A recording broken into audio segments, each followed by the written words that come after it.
Consagración a Dios ilustrada por la circuncisión de Abraham. Era Abraham de edad de 99 años cuando le apareció Jehová y le dijo: Yo soy el Dios Todopoderoso, anda delante de mí y sé perfecto. Pondré mi pacto entre mí y ti, y te multiplicaré en gran manera. Génesis 17, 1, 2. Comenzamos en días anteriores nuestra exposición de la vida de Abraham con su llamado, cuando fue sacado de Ur de los Caldeos y apartado para el Señor en Canaán.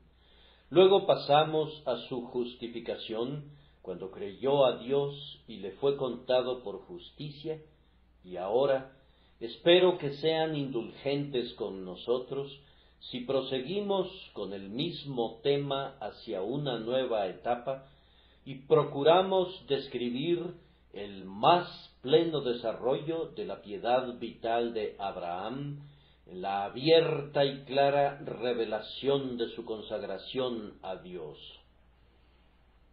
En el capítulo que estamos considerando, vemos su santificación para el Señor, su ordenación para el servicio y su purificación como un vaso apto para uso del Señor.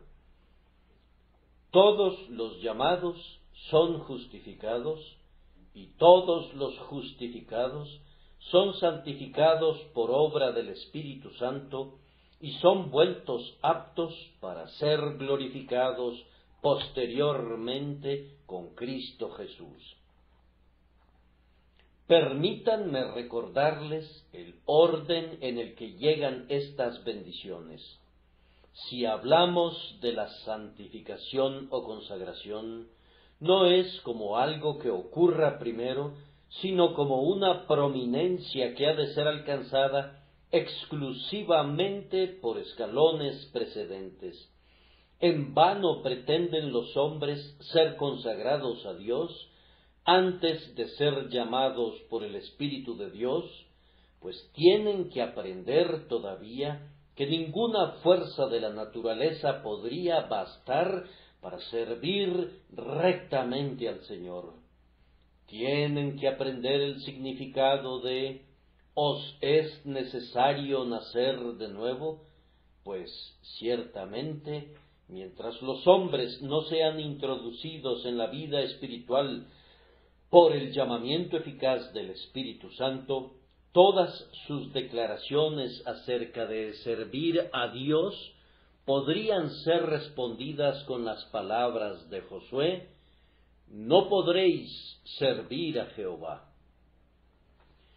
Hablo de consagración, pero no como algo inicial, ni siquiera como algo que va en segundo lugar, pues un hombre debe ser justificado por la fe que es en Cristo Jesús, o carecería de la gracia que es la raíz de toda santidad verdadera, pues la santificación brota de la fe en Jesucristo.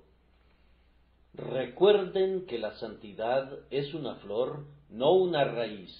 La santificación no salva, pero la salvación santifica. Un hombre no es salvado por su santidad, sino que se vuelve santo debido a que ya ha sido salvado. Siendo justificado por la fe y teniendo paz con Dios, ya no camina más en pos de la carne, sino en pos del Espíritu, y en el poder de la bendición que ha recibido por gracia, se dedica al servicio de su Dios clemente.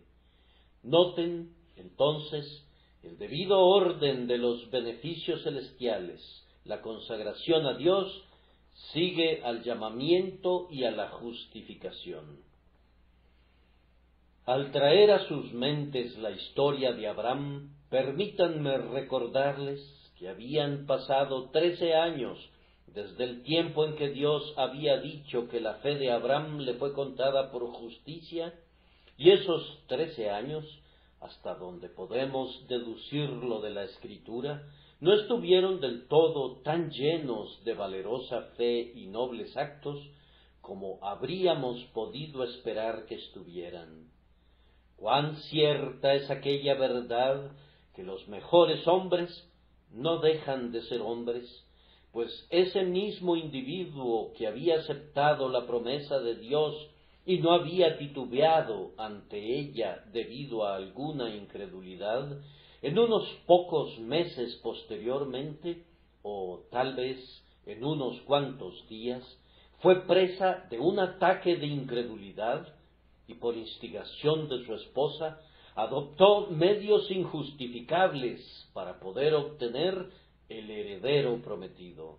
Utilizó medios que tal vez no fueran tan depravados para él como lo serían en personas de los tiempos modernos, pero que fueron sugeridos por un plan de acción incrédulo y erizado de maldad. Tomar a Agar por esposa.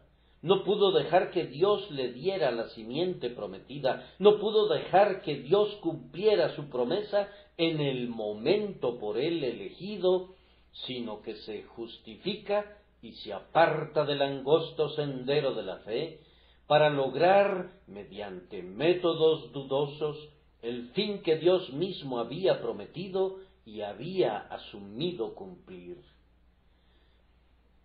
Cuán desprovisto de esplendor es visto Abraham cuando leemos de él, y atendió Abraham al ruego de Sarai. Ese asunto de Agar repercute en el más profundo descrédito del patriarca y no refleja ningún honor en absoluto sobre él o sobre su fe. Miren las consecuencias de su incrédulo procedimiento. Pronto se presentó la amargura. Agar desprecia a su señora. La pobre sierva es afligida tan duramente que huye de la casa. Ya yo no podría decir cuánta crueldad real está contenida en la expresión la afligía, pero uno no puede menos que asombrarse de que un hombre como Abraham permitiera que alguien que había tenido una relación tal con él fuera echada de su casa mientras se encontraba en una condición que requería de cuidados y de amabilidad. Nosotros admiramos la veracidad del Espíritu Santo porque le agradó registrar las fallas de los santos sin atenuarlas. Las biografías de los hombres buenos en la Escritura son escritas con una firme integridad y son registradas tanto sus cosas malas como sus cosas buenas. Estas fallas no están escritas para que podamos decir, Abraham hizo esto y aquello, por tanto, nosotros podemos hacerlo. No, hermanos, las vidas de estos buenos hombres son advertencias para nosotros a la par que ejemplos, y hemos de juzgarlos como deberíamos juzgarnos a nosotros mismos por las leyes de lo bueno y de lo malo. Abraham hizo mal tanto al tomar a Agar por esposa como al permitir que fuera usada indebidamente. En años subsiguientes, el hijo de la esclava se burlaba del hijo de la libre y se hizo necesaria la expulsión tanto de la madre como del hijo. Hubo una profunda aflicción en el corazón de Abraham, una amargura indescriptible. La poligamia, aunque tolerada en el Antiguo Testamento, nunca fue aprobada. Era soportada únicamente por la dureza de los corazones de los hombres. Es un mal, solo mal, y eso continuamente. En la relación familiar no puede abrirse una fuente más abundante y fructífera de aflicción para los hijos de los hombres que la falta de castidad en el vínculo del matrimonio hecho con una esposa, aunque se disfrace esa impureza con el nombre que se quiera. Todos esos 13 años, hasta donde la Escritura nos informa, Abraham no recibió ni una sola visita de su Dios. No encontramos ningún registro de que Abraham hubiera hecho algo memorable o que hubiese tenido ni siquiera una sola audiencia con el Altísimo. Aprendamos de esto que si abandonamos una vez la senda de la fe simple, si dejamos de caminar de acuerdo a la pureza aprobada por la fe, desparramaríamos espinas en nuestro sendero y causaríamos que Dios ocultara de nosotros la luz de su rostro y nos traspasaríamos con muchas aflicciones. Pero adviertan, amados, la sobreabundante gracia de Dios. La manera de recuperar a Abraham de su desliz fue que el Señor se le apareciera. Consecuentemente, leemos en nuestro texto que a los 99 años de edad, Abraham fue favorecido con una nueva visita del Altísimo. Esto trae a mi recuerdo las palabras del libro de Apocalipsis concernientes a la iglesia de la Odisea: ni eres frío ni caliente. Ojalá fueses frío o caliente, pero por cuanto eres tibio y no frío ni caliente, te vomitaré de mi boca. Es una declaración muy solemne, pero ¿qué sigue? He aquí, yo estoy a la puerta y llamo. Si alguno oye mi voz y abre la puerta, entraré a él y cenaré con él y él conmigo. ¿Qué quiere decir sólo esto? Que para la recuperación de un horrible estado de languidez y de tibieza, no hay ningún remedio sino sólo la venida de Jesucristo al alma en un trato cercano y amoroso. Ciertamente así sucedió con Abraham. El Señor quería sacarlo de su estado de desconfianza y de distanciamiento y llevarlo a otro estado de excelsa dignidad y santidad, y lo hace manifestándose a Abraham, pues el Señor habló con él. Entre las sombras más oscuras, si Él aparece, mi aurora da comienzo. Él es la resplandeciente estrella matutina de mi alma, y Él es mi sol naciente.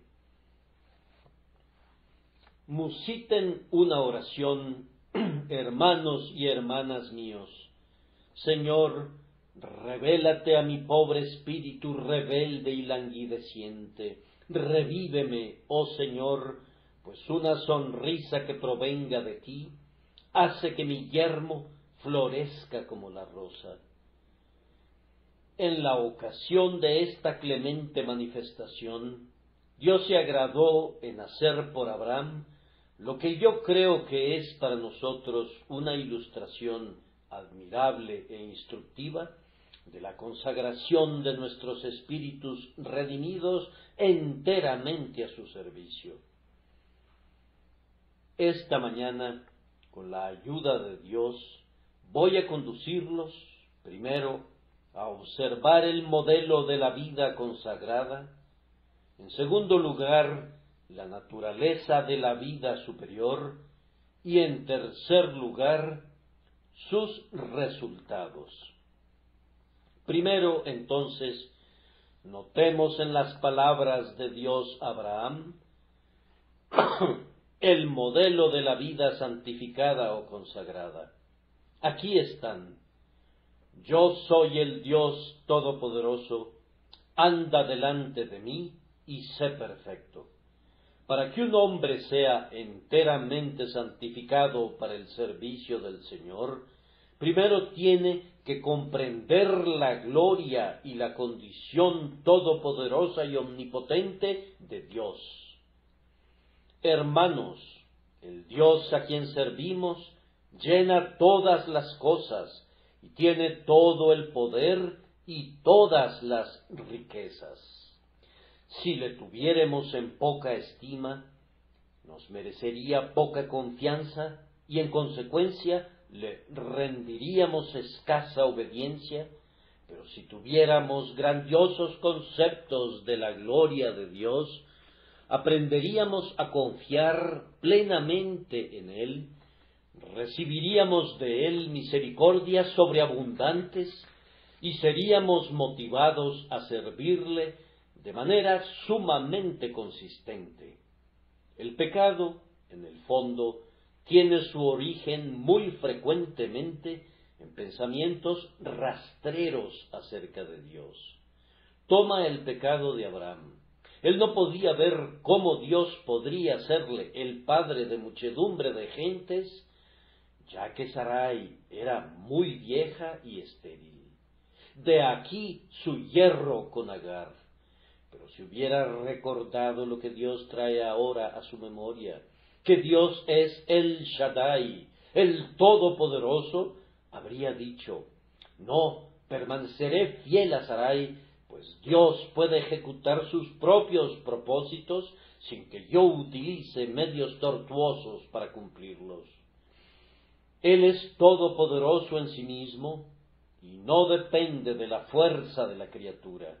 Esperaré pacientemente y aguardaré tranquilamente para ver el cumplimiento de las promesas del Señor. Ahora, lo mismo que sucedió con Abraham, sucede con ustedes, hermanos y hermanas míos. Cuando un hombre se encuentra en dificultades en sus negocios, pero cree que Dios es todopoderoso para sacarlo adelante, no practicará ninguno de los trucos comunes del oficio, ni se degenerará con esa astucia que es tan usual entre los comerciantes. Si un hombre cree, siendo pobre, que Dios es una porción suficiente para él, no tendrá envidia del rico, ni estará descontento con su condición. El hombre que siente que Dios es una porción todopoderosa para su espíritu, no buscará el placer en las ocupaciones de la vanidad, no irá con la veleitosa multitud en pos de su vana alegría. No, dice: Dios se me ha aparecido como un Dios todopoderoso para mi consuelo y mi gozo. Yo estoy contento en tanto que Dios sea mío. Que otros abreven en cisternas rotas si quieren, pero yo moro junto a la fuente desbordante y estoy perfectamente contento. Oh amados, cuán gloriosos nombres lleva merecidamente nuestro Señor. Cualquiera que sea el nombre que elijan para reflexionar sobre él por un momento, qué mina de riquezas y significado les abre. Aquí está este nombre, el Shaddai. Él, esto es, el fuerte, pues un poder infinito mora en Jehová.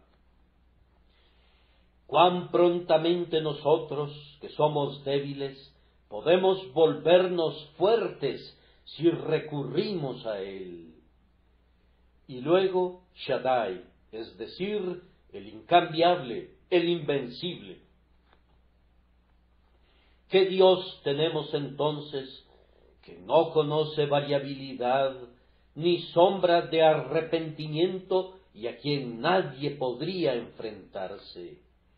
Él, fuerte, Shaddai, incambiable en su fortaleza, por tanto, siempre fuerte en todo tiempo de necesidad, listo para defender a su pueblo y capaz de protegerlo de todos los enemigos.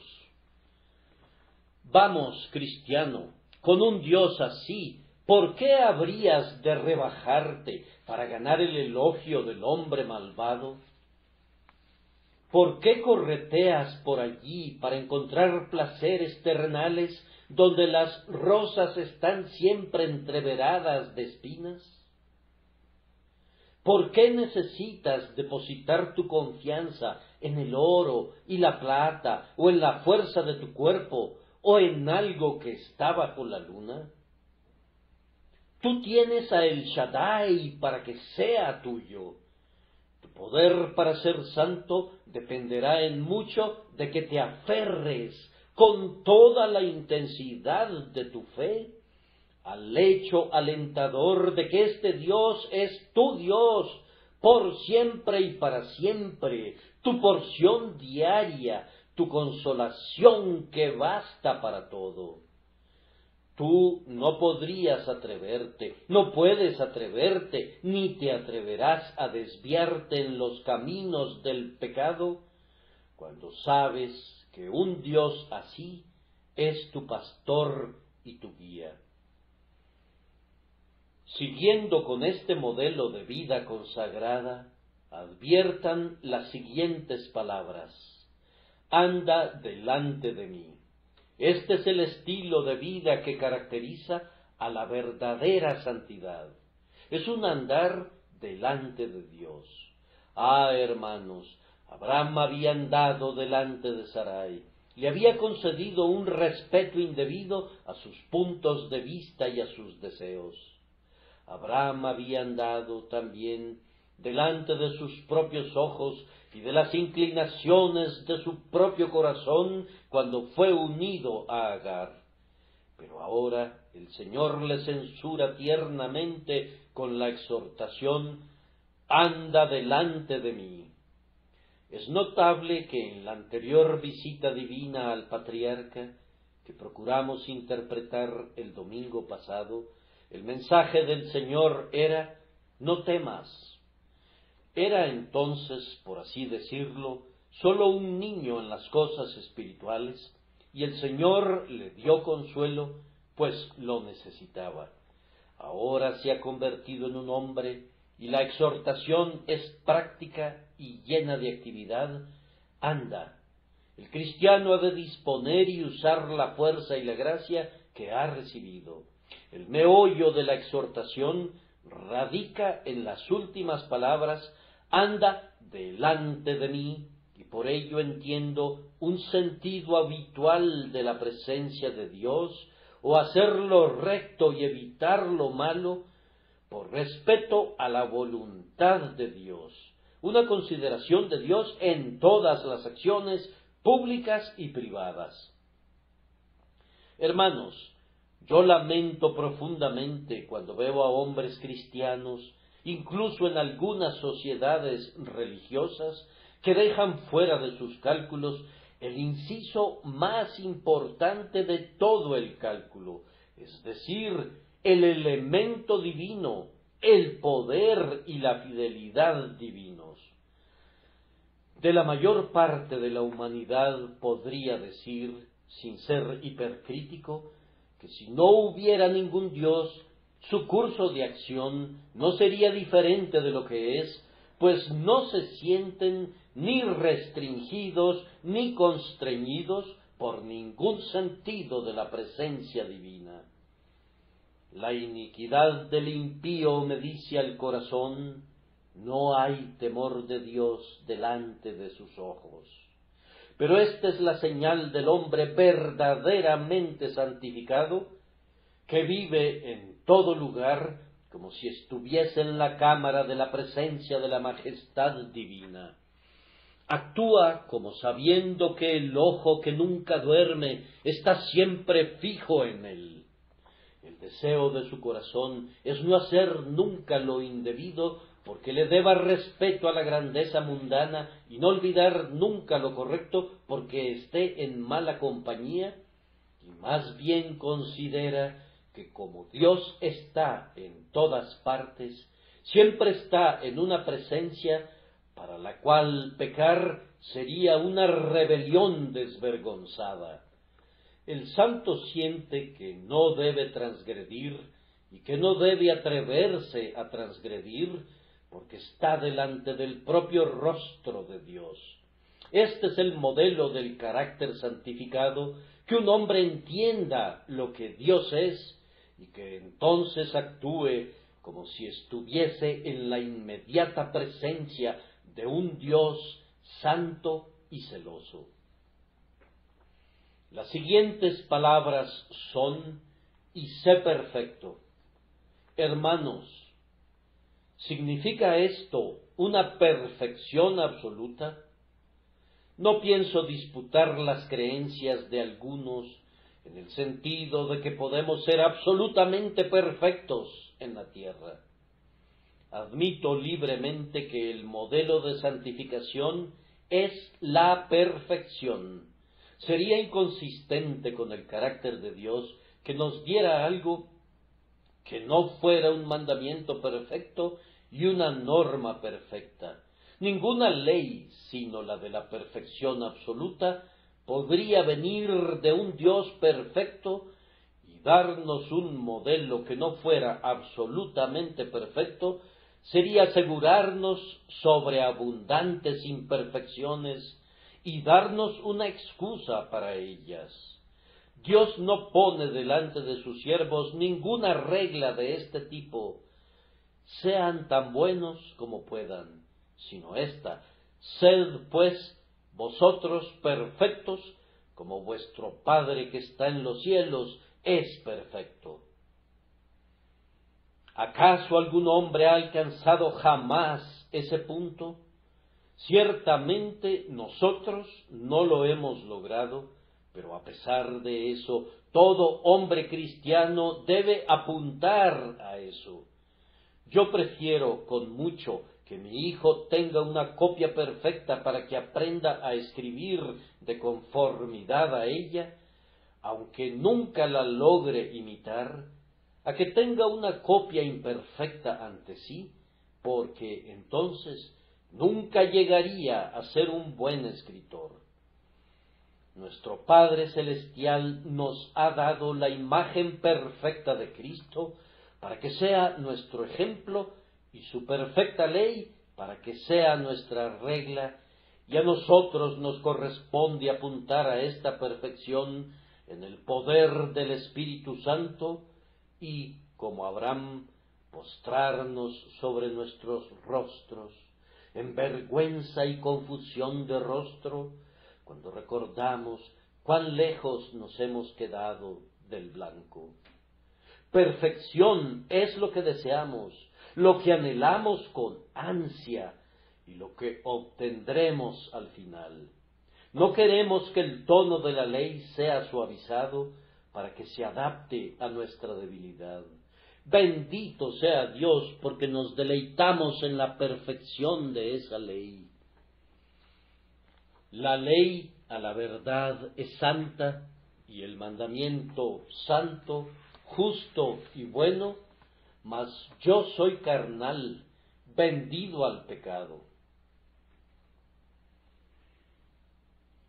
Queremos ser conformados a la voluntad de Dios, y si nosotros, que somos creyentes, tuviéramos un solo deseo que pudiera ser concedido de inmediato, sería este: hacernos perfectos en toda buena obra para hacer su voluntad, obrando en nosotros lo que es agradable a sus ojos.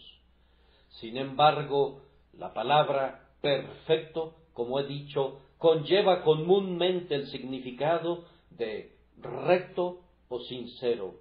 Anda delante de mí y sé sincero.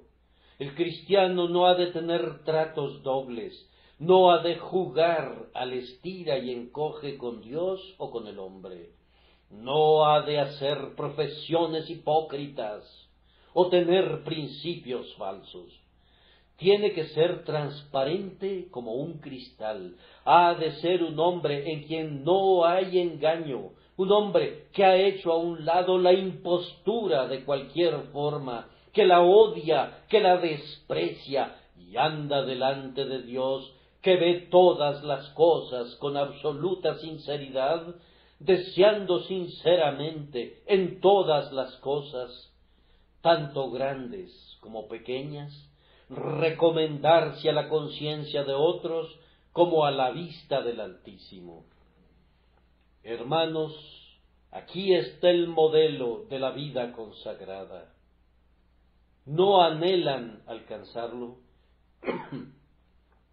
Estoy seguro de que toda alma que sea movida por la gracia de Dios lo hará. Pero si tu sentimiento al respecto es como el mío, será precisamente el de Abraham en el texto. Abraham se postró sobre su rostro delante del Señor. Pues, cuán cortos nos hemos quedado de esto. No siempre hemos considerado a Dios Todopoderoso. Hemos sido incrédulos.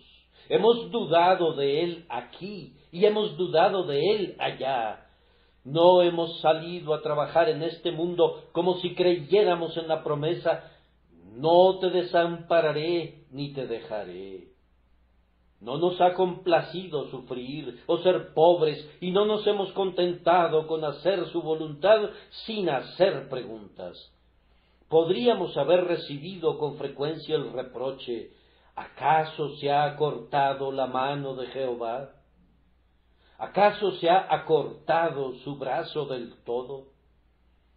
¿Acaso se ha agravado su oído para oír? Hermanos, no siempre hemos andado delante del Señor. Si uno pudiera hablar por los demás, no siempre sentimos la presencia de Dios como un freno para nosotros. Hay tal vez palabras de ira en la mesa, hay maldad en el lugar de trabajo, hay negligencia, mundanalidad, soberbia y no sé qué otros males que manchan la labor del día. Y cuando regresamos en la noche tenemos que confesar: me he descarriado como una oveja perdida, he olvidado la presencia de mi pastor. No siempre he hablado y actuado como si sintiera que tú estabas mirándome siempre. De esta manera ha sucedido que no hemos sido perfectos. Me siento a punto de reír, no la risa de Abraham, sino aquella que provoca el completo ridículo cuando oigo que la gente habla de ser absolutamente perfectos. ¿Han de ser de una carne y de una sangre muy diferentes de la nuestra? O, más bien, han de ser grandes necios, llenos de soberbia y totalmente ignorantes de sí mismos. Pues si sólo miraran una sola acción, hallarían máculas en ella, y si examinaran un solo día, percibirían algo en lo que se quedaron cortos, si no vieran nada en lo que transgredieron.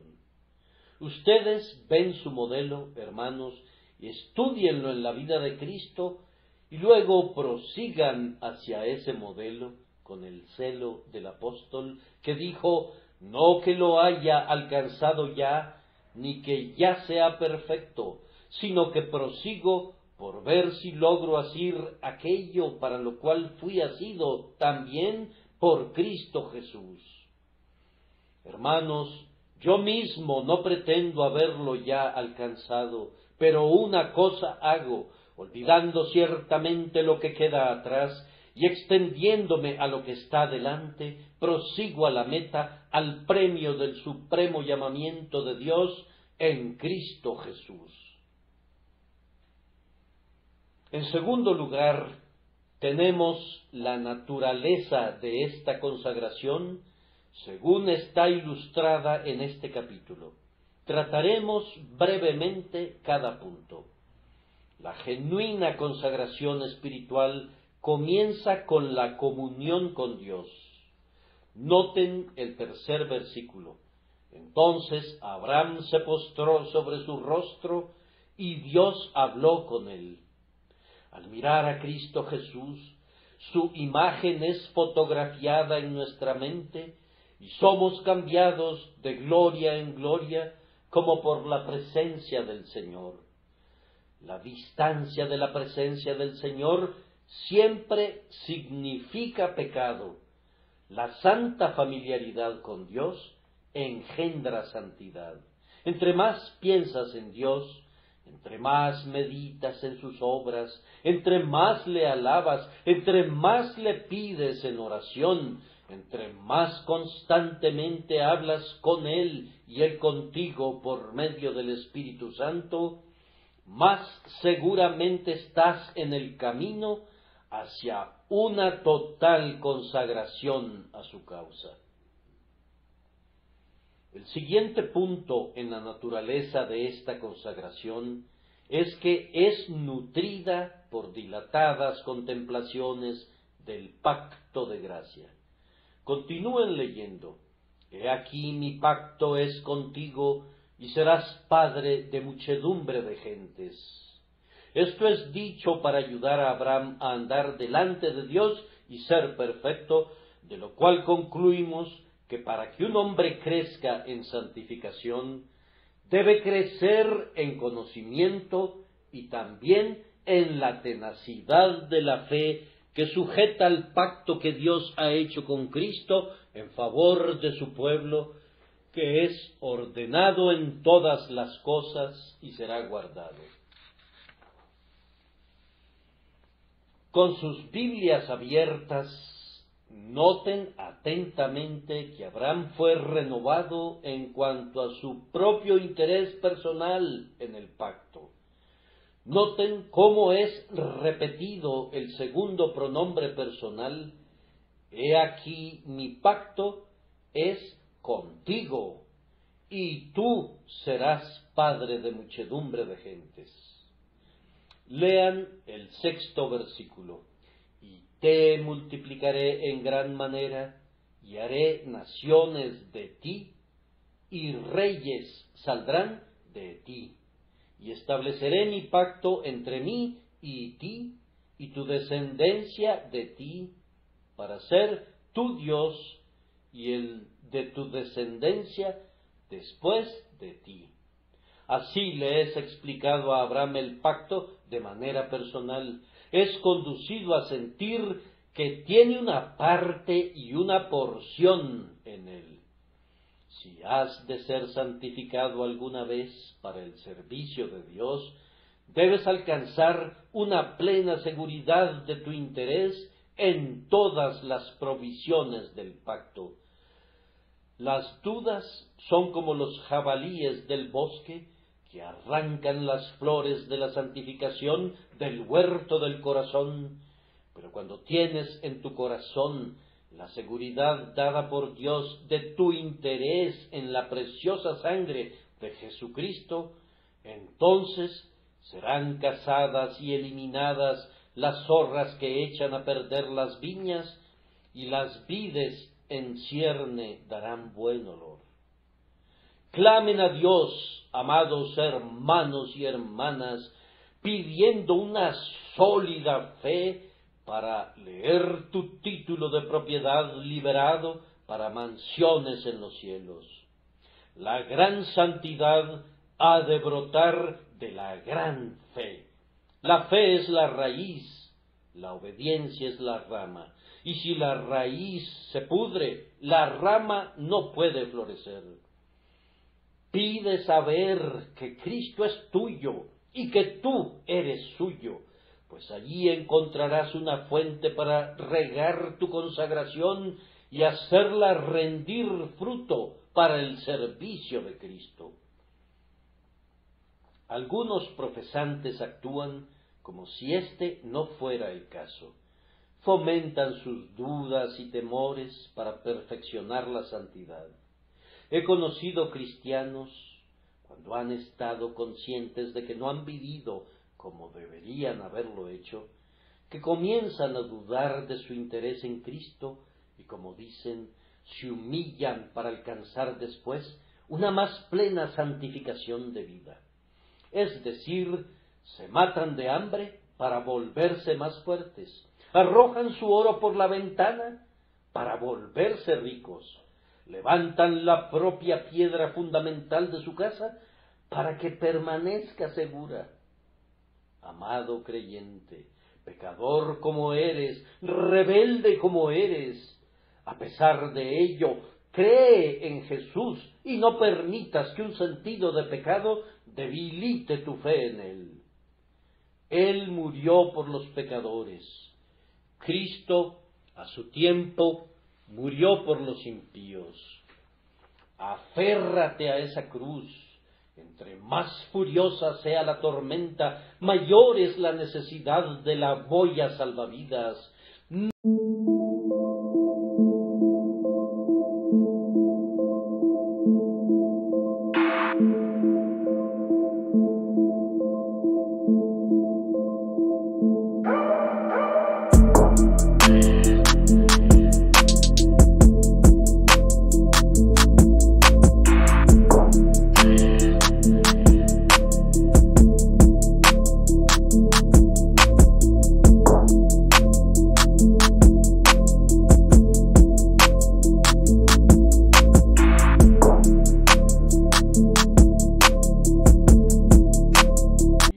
Dardos del tentador te herirán terriblemente. Aférrate a Jesús, aun cuando haya alguna duda de que tengas un grano de gracia en tu corazón. Debes creer que murió por ti, no porque seas consagrado o santificado, sino que murió por ti como pecador y que te salva como pecador. Nunca pierdas tu simple confianza en el crucificado, pues sólo por la sangre del Cordero puedes vencer al pecado y ser hecho apto para la obra del Señor.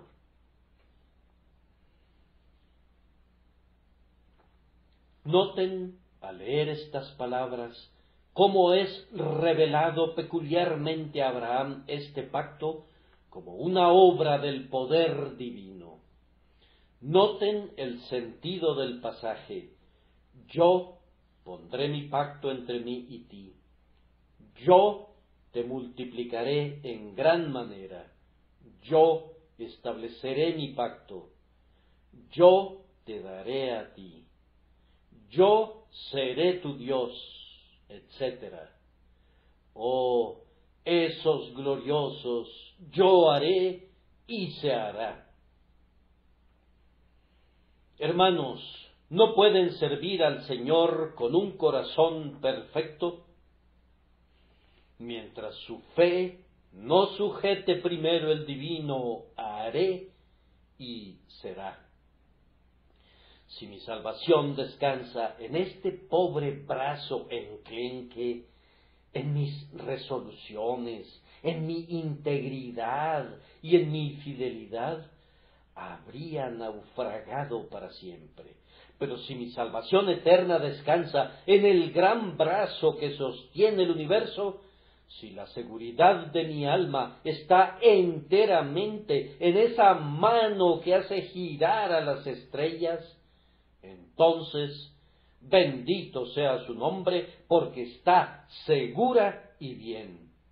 Y ahora, por amor a un Salvador así, le serviré con todo mi corazón. Gastaré lo mío, y aun yo mismo me gastaré del todo, por amor de aquel que ha asumido hacer todo esto por mí misericordiosamente. Noten esto, hermanos, entiéndanlo muy bien y pidan que la obra divina sea hecha manifiesta para sus almas, pues eso les ayudará a ser consagrados a Dios. Además, Abraham tuvo una perspectiva del pacto en su perpetuidad. No recuerdo que la palabra perpetuo haya sido usada en referencia a ese pacto, pero en este capítulo la vemos repetida una y otra vez. Y estableceré mi pacto por pacto perpetuo.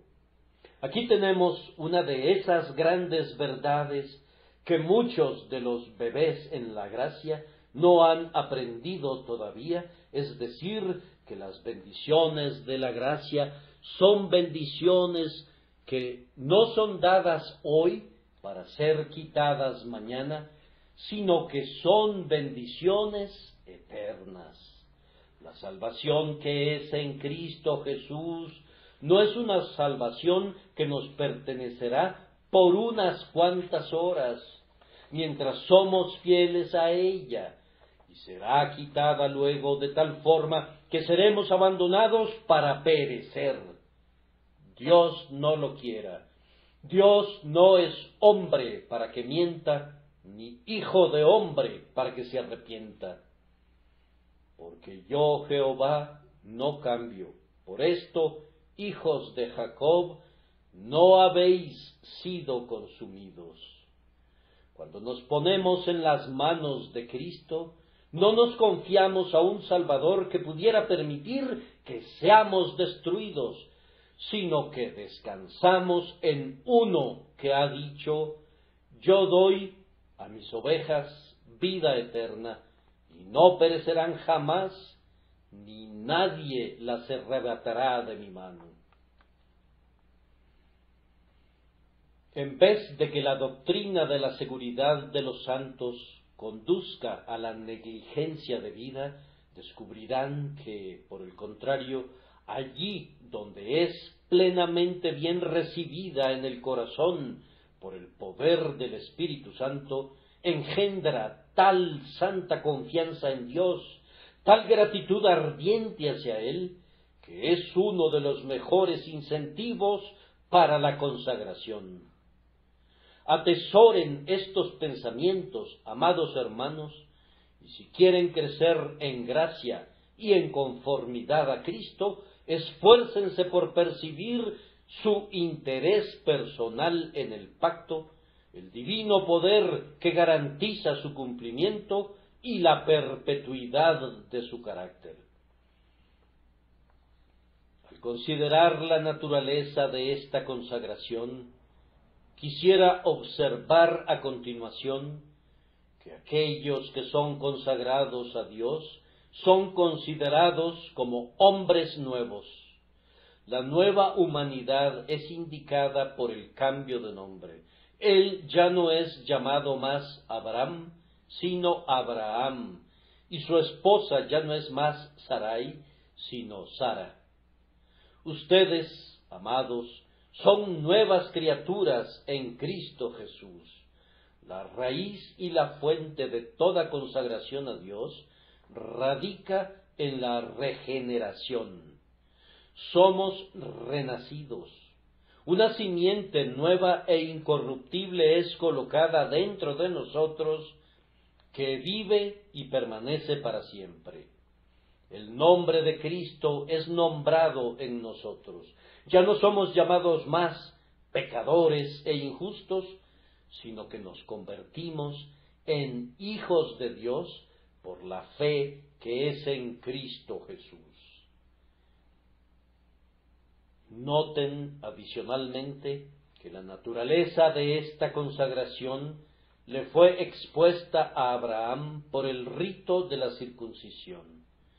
No sería adecuado ni decoroso del todo que entremos en algún detalle en relación a ese misterioso rito, pero baste decir que el rito de la circuncisión significaba quitar la inmundicia de la carne.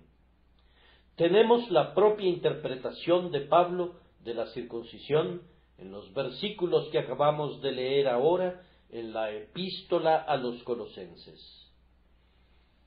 La circuncisión indicaba a la simiente de Abraham que había una corrupción de la carne en el hombre que debía ser quitada para siempre, o el hombre permanecería impuro y fuera del pacto con Dios.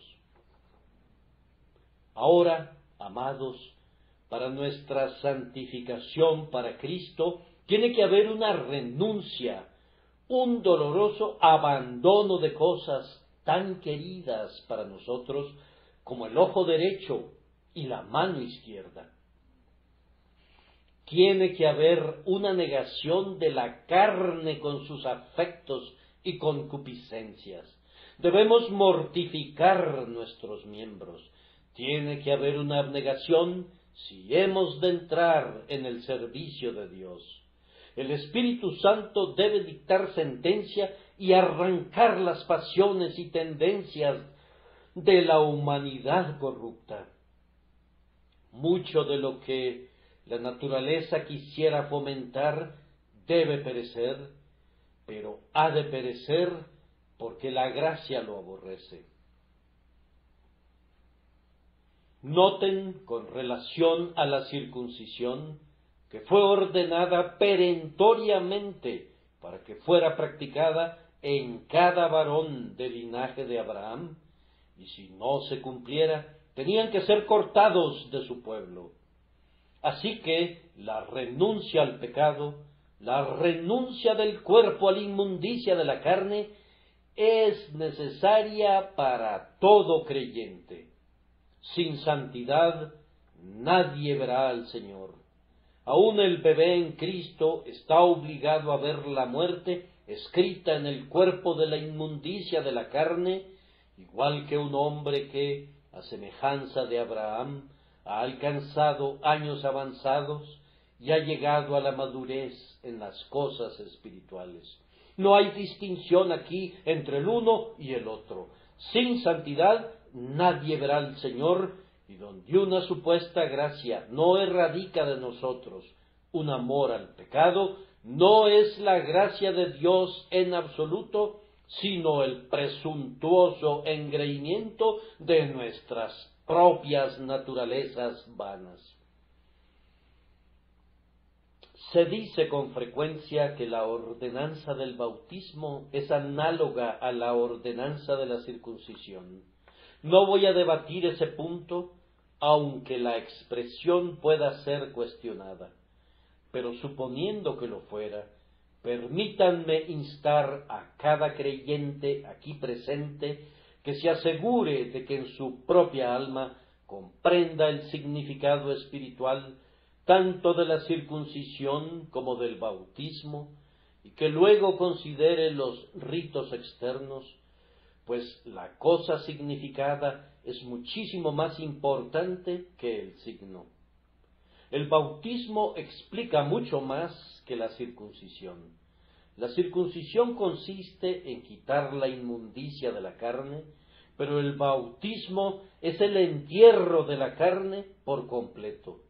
El bautismo no dice aquí hay algo que ha de ser quitado, sino que todo está muerto y debe ser enterrado con Cristo en su sepulcro, y el hombre debe levantarse de nuevo con Cristo. El bautismo nos enseña que por la muerte pasamos a una nueva vida, como el arca de Noé, pasando a través de la muerte del viejo mundo, emergió a un mundo nuevo. De la misma manera, por una figura semejante, el bautismo expone nuestra salvación por la resurrección de Cristo, un bautismo del cual dice Pedro que es, no quitando las inmundicias de la carne, sino como la aspiración de una buena conciencia hacia Dios.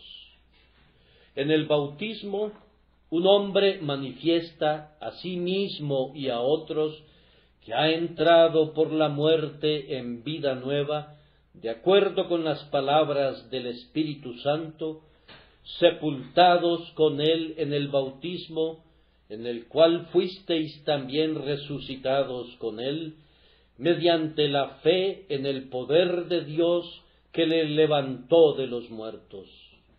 El punto más valioso es el significado espiritual, y en ello experimentamos en qué consiste morir al mundo, morir y ser enterrados con Cristo, y luego ser resucitados con Él. Aun así, hermanos, a Abraham no le fue permitido decir, si puedo captar el sentido espiritual, puedo prescindir del rito externo. Él podría haber objetado ese rito basándose en 1000 argumentos mucho más vigorosos que cualquiera de los argumentos que han blandido los que dudan en contra del bautismo, sino que primero aceptó el bautismo, así como su objetivo, y de inmediato fue circuncidado. Y así les exhorto, hombres y mujeres, que sean obedientes al precepto del bautismo y que estén atentos a la verdad que significa. Si ustedes, en verdad, han sido enterrados con Cristo y resucitados con Él, no desprecien el signo externo e instructivo por medio del cual esto es expuesto. Bien, dirá alguien, surge una dificultad en cuanto a tus consideraciones, pues un argumento es tomado con frecuencia de este capítulo, que, puesto que Abraham debe circuncidar a toda su simiente, nosotros hemos de bautizar a todos nuestros hijos. Ahora observen el tipo e interprétenlo no de acuerdo al prejuicio, sino de acuerdo a la Escritura. En el tipo, los de la simiente de Abraham son circuncidados. Ustedes infieren que todos los que están tipificados por la simiente de Abraham han de ser bautizados, y no objeto esa conclusión, pero les pregunto, ¿quiénes son la verdadera simiente de Abraham? Pablo responde en Romanos 9:8, no los que son hijos según la carne son los hijos de Dios, sino que los que son hijos según la promesa son contados como descendientes. Todos los que creen en el Señor Jesucristo, sean judíos o gentiles, son simiente de Abraham, ya sea que tengan 8 días en la gracia, o más o menos. Cada uno de la simiente de Abraham tiene un derecho al bautismo. Pero yo niego que los que no han sido regenerados, sean niños o adultos, sean de la simiente espiritual de Abraham. Nosotros confiamos que el Señor llamará a muchos de ellos por su gracia, pero todavía son hijos de ira, lo mismo que los demás. En el momento en que el Espíritu de Dios siembra la buena semilla en sus corazones, son la simiente creyente de Abraham, pero no lo son mientras vivan en la impiedad y en la incredulidad, o sean todavía incapaces de fe o de arrepentimiento. La persona que corresponde al tipo de la simiente de Abraham es, por la confesión de todos, el creyente, y el creyente, viendo que es enterrado con Cristo espiritualmente, debe profesar ese hecho por medio de su bautismo público en agua, de acuerdo al propio precepto y ejemplo del Salvador. Porque, dijo Cristo, así conviene que cumplamos toda justicia, conforme se adentraba en el río Jordán. ¿Fue rociado Jesús en el Jordán? ¿Por qué sumergirse en un río para ser rociado? ¿Por qué descendió al agua para ser rociado? Nosotros, ¿se refería a los bebés? ¿Era él un bebé? ¿Acaso no estaba hablando, cuando dijo nosotros, de los fieles que están en él? Porque así nos conviene que cumplamos toda justicia, esto es, todos sus santos. Pero ¿cómo cumple toda justicia el bautismo? Típicamente así. Es el cuadro de la obra entera de Cristo. Allí está su inmersión en el sufrimiento, su muerte y sepultura. Su salida del agua representa su resurrección. Su subida a la ribera del Jordán representa su ascensión. Es una representación típica de cómo cumplió toda justicia y de cómo la cumplieron los santos en él.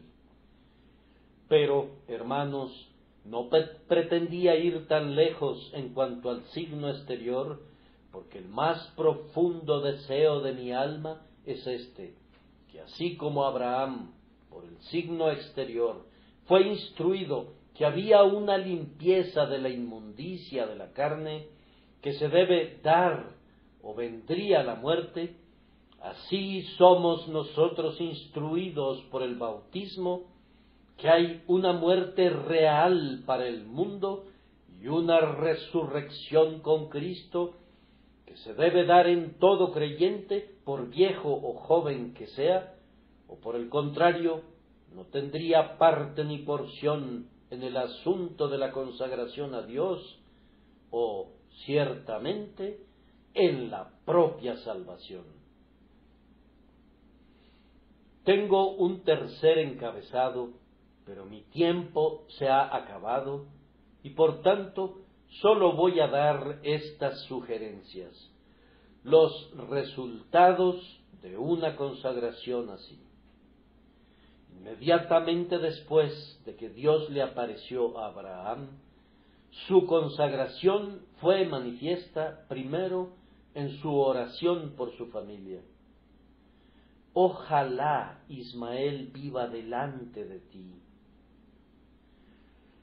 Hombres de Dios, si ustedes pertenecen realmente al Señor y sienten que son suyos, comiencen ahora a interceder por todos los que le pertenecen. Nunca permanezcan satisfechos, a menos que sean salvados también. Y si tienen un hijo, un Ismael, en relación a quien sienten muchos temores y mucha ansiedad, como ustedes mismos son salvos, nunca cesen de proferir ese clamor: ojalá Ismael viva delante de ti. El siguiente resultado de la consagración de Abraham fue que se volvió muy hospitalario para con sus semejantes. Miren el siguiente capítulo. Se sienta a la puerta de su tienda y se le aproximan 3 hombres. El cristiano es el mejor siervo de la humanidad en un sentido espiritual. Quiero decir que por causa de su Señor se esfuerza por hacer el bien a los hijos de los hombres. De todos los hombres, Él es el primero en alimentar a los hambrientos y vestir a los desnudos, y en lo que a Él respecta, hace bien a todos los hombres, y mayormente a los de la familia de la fe. El tercer resultado fue que Abraham fue anfitrión del propio Señor, pues entre esos 3 ángeles que llegaron a su casa estaba el Rey de Reyes, el Ser infinito. Cada creyente que sirve a Dios, por decirlo así, proporciona refrigerio a la mente divina.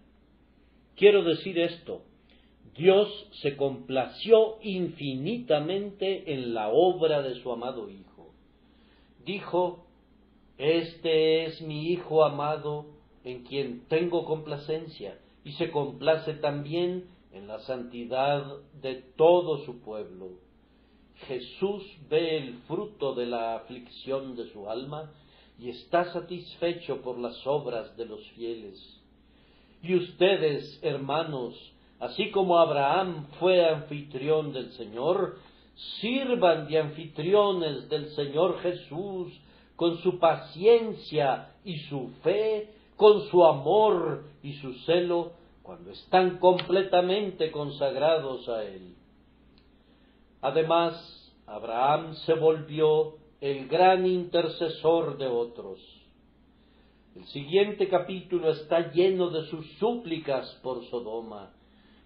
No había sido capaz de interceder antes, pero después de la circuncisión, después de la consagración, se convierte en el recordador del rey, es instalado en el oficio de sacerdote y permanece allí clamando: ¿no salvarás la ciudad? ¿Destruirás también al justo con el impío?